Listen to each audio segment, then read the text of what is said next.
শরীফ ওসমান হাদি বর্তমান প্রেক্ষাপটের রাজনৈতিক অঙ্গনে অতি পরিচিত ব্যক্তিত্ব ছিলেন। তিনি ইনকলাব মঞ্চের মুখপাত্র হিসেবে ভিন্নধর্মী রাজনৈতিক ধারার সূচনা করেন।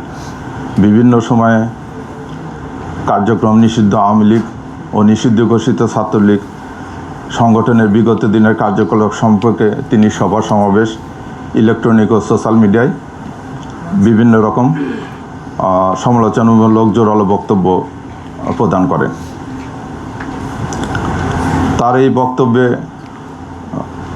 নিষিদ্ধ ঘোষিত ছাত্রলীগে তার সংগঠনের নেতাকর্মীরা ক্ষুব্ধ হয়।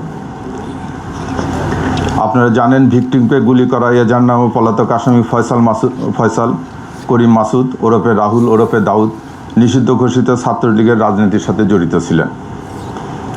শুটার ফয়সাল করিম মাসুদ ওরফে রাহুল ওরফে দাউদ এবং তার সহযোগী আলমগীর হোসেন দয়কে পলায়নের বিষয়ে সার্বিক সহায়তাকারী তদন্তেপ্রাপ্ত আসামি তাজুল ইসলাম চৌধুরী বাপ্পি পল্লবী থানা যুবলীগের সভাপতি ও ঢাকা উত্তর সিটি কর্পোরেশনের ৬ নং ওয়ার্ডের আওয়ামী লীগ মনোনীত নির্বাচিত কাউন্সিলর ছিলেন।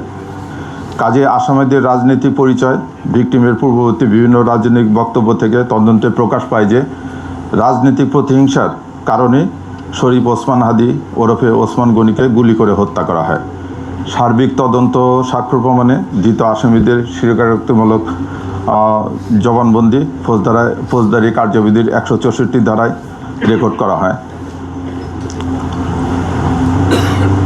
বিভিন্ন স্থান থেকে প্রাপ্ত সিসিটিভি ফুটেজ পর্যালোচনা করা হয়। অস্ত্রগুলির ফরেনসিক পরীক্ষার মতামত, মোবাইল ডিভাইস ও অন্য ইলেকট্রনিক ডিভাইসের ফরেনসিক পরীক্ষার রিপোর্ট অনুসারে আসামিদের সম্পৃক্ত তদন্তগুলো প্রমাণিত হয় এজাহার নামীয় পলাতক আসামি ফয়সাল করিম মাসুদ ওরফে রাহুল ওরফে দাউদ এবং তদন্তপ্রাপ্ত আলমগীর, তাজুল ইসলাম চৌধুরী বাপ্পি, ফিলিপ ইসলাম, মুফতি মাহমুদ সহ মোট ১৭ জনের বিরুদ্ধে পেনাল কোডের ১২০-এর বি, ৩০২, ২০১, ১০৯ এবং ৩৪ ধারায় অপরাধ প্রাথমিকভাবে প্রমাণিত হয়ে উল্লেখিত আসামিদের বিরুদ্ধে বর্ণিত ধারায় অভিযোগপত্র আজকে দাখিল করা হয়েছে।